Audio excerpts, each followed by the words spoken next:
I was still in the black suit from my father's funeral when I rolled over the last rise and saw a white party tent sitting on my front lawn like a bad joke pennant. Flags snapping, strangers stepping across my porch like it was a model home, and a cheerful sign at the cattle guards that said, "Estate auction, public welcome." I eased the old Ford to a crawl dust, lifting in slow motion, and felt that quiet grief in my bones turn into something with teeth. I wasn't angry loud.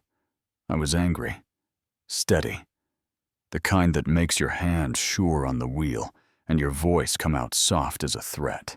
My place sits outside Redwater, Montana, where cottonwoods lean over Hale Creek, and the wind keeps its promises.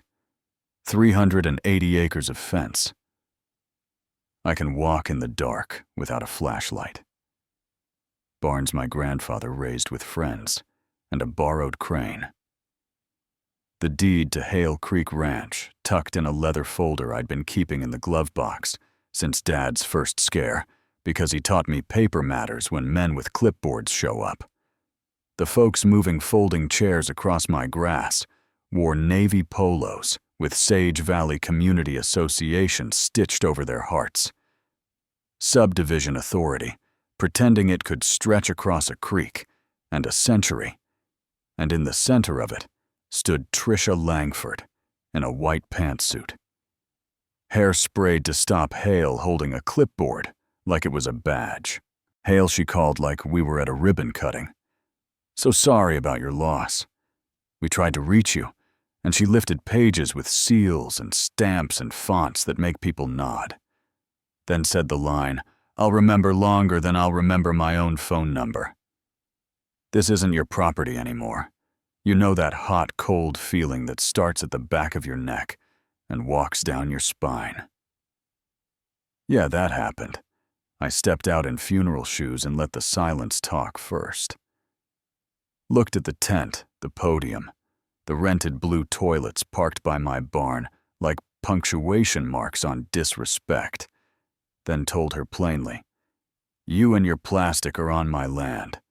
Pack it up and go." She laughed, short and sharp, pointed me to a rope barricade, 2 sawhorses wide, where 2 big guys stood with clipboards like they'd been cast for the role of authority. And when I told them to move, the rope one smiled and said, "Are you on the list, sir?"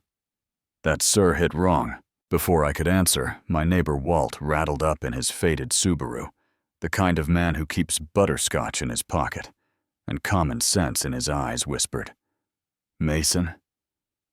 Is this TV do I need a paddle?" and offered me a candy like a peace treaty. Then a tow truck nosed in chain in the driver's hands.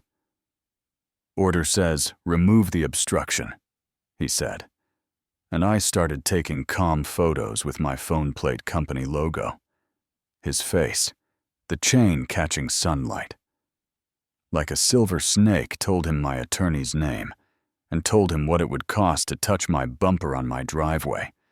And he let the chain fall because he hadn't signed up to be the villain in someone else's movie. Sheriff Nolan Pratt rolled in. 20 minutes later, dust settling on the cruiser like it belonged there.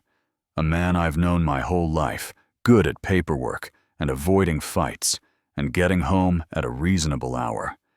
And he tipped his hat to me and said, "My dad was square," which he was. Tricia skated down the gravel with that clipboard, like a scepter told him I was interfering with a lawful sale, handed him the folder with the seals and the case number, and a notary stamp that looked heavy enough to crush a fence post. And I watched the sheriff's face go tight with the worry of being wrong in public. I pointed to the empty permit sleeve on the tent, where the county placard should have been.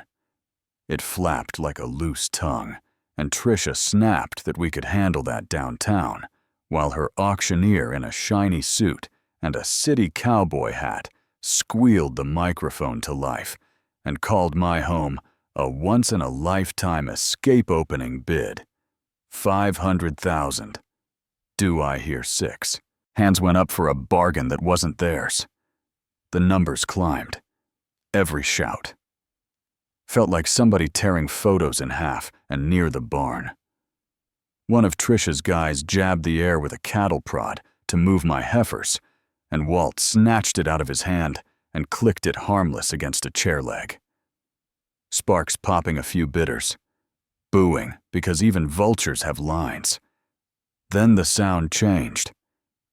You know the sound when a tuned V8 comes up a gravel drive like a decision, and Duke Ramirez stepped out of his black Raptor with a thermos of coffee and calm eyes, and a quiet that made the whole crowd lean away from its own noise. Duke and I were green together once he knows the difference between me about to make a bad choice and me already committed to the right one, and he handed me steaming coffee like it was a grip on the world. And I reached into the glove box for the leather folder, soft and cracked from 100 years of hands, with the original 1891 deed and the certified survey map. Dad made sure we filed last winter. Then I walked right through the bidders to the stage and slid the mic aside and held the folder up like a man showing a photograph. You brought your paperwork. I told Trisha I brought mine, and when she said the court order supersedes antique paper, I asked what judge, what case, what deputy served my father said it. Steady, not loud. The kind of steady that makes a sheriff look at your hands and not at the fonts. Elijah Boone. My lawyer pulled up then, with his tie crooked and his phone full of clerks, told the sheriff there was no lien on record, that the case number belonged to an old traffic scuffle in the next county, that the notary whose stamp made Trisha feel invincible had died in April, notarized by a ghost, and he read out the shell company bidding on my home High Mesa holdings. One member, one agent, Gordon Langford and Gordon, made the mistake of reaching for his keys in front of a sheriff who still knows how to say, "Don't." The crowd did that calculation you can see without seeing how fast can I be somewhere else when this gets real, because paper bullies love noise until the noise turns into handcuffs. Trisha wasn't built to back down. She was built to double down. Grabbed the auctioneer's gavel and slammed it and shouted, "Sold." Sold to High Mesa for 1 point. 2 final binding, hoping to make a mess big enough to hide inside for years, while I bled money and breath, and Elijah drew air to start stacking case law on top of her stunt. And I realized we had crossed into a place words couldn't reach. My father's Marlin 336 hangs over the fireplace on 2 oak pegs we carved together. A rancher's gun. Not a threat, and not a toy. A tool that only says what you tell it to say. And I walked to the house, and Duke stood in the doorway like a doorframe widened for him. And I worked the lever from habit, and slid 1 cartridge into the tube and stepped back onto the porch with the barrel pointed at the ground, and the yard went quiet like a church right before the hymn. Mason Sheriff Pratt said, careful and human, "Don't make this worse." And I told him I wasn't going to hurt anybody. I was going to end it. And he tipped his chin toward the sand berm by the corral, where we sight rifles safe, which is the gentleman's compromise between what the rules say and what justice asks in daylight. The 30-30 cracked flags twitched in the blast.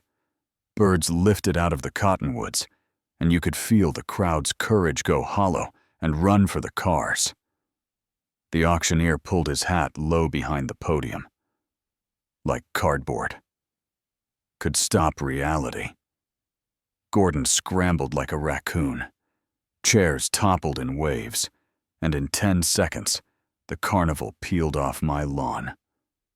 Like a sticker that never stuck, I let the barrel hang downrange until the thin thread of smoke wandered away. Then I looked at the sheriff, and he holstered slow and walked to the stage and used his voice like a tool. Two told Trisha she was under arrest for fraud and forgery and conspiracy to commit theft. Spun her, cuffed her, and the tiny metal click sounded like a page turning where the story finally starts telling the truth. We cleaned up what was left because that's what you do. You roll up tents you didn't ask for. You stack chairs you didn't sit in. You drag the blue toilets to the road and pray.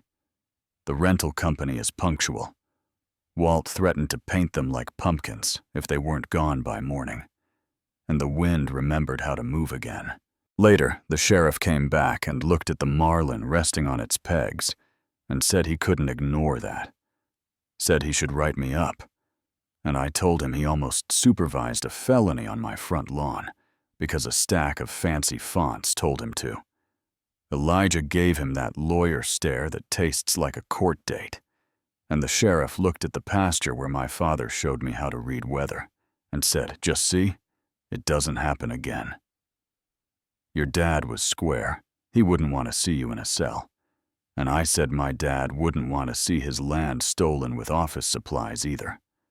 When the sun slid behind the ridge and turned the creek to copper, Duke pulled 2 long necks from his cooler.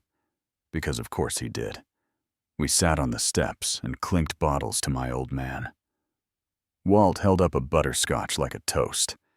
And for the first time that day, I took a breath that belonged to me. Here's the part I keep replaying at midnight.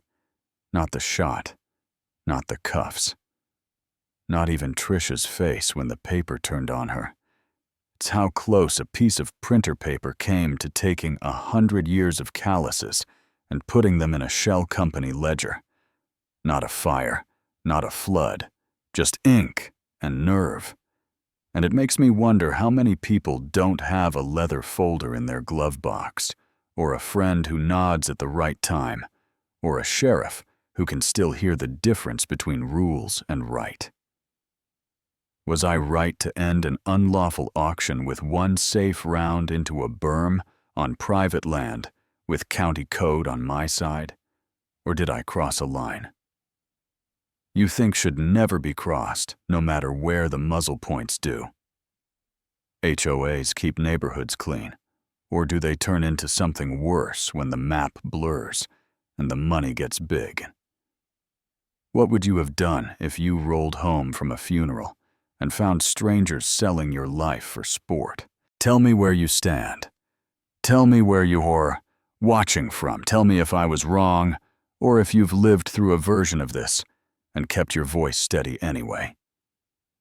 Drop your story in the comments and argue it out, because justice is a conversation we keep having until it sticks. And out here, when the paper's wrong, we fix the paper, we file the truth, and we get back to work.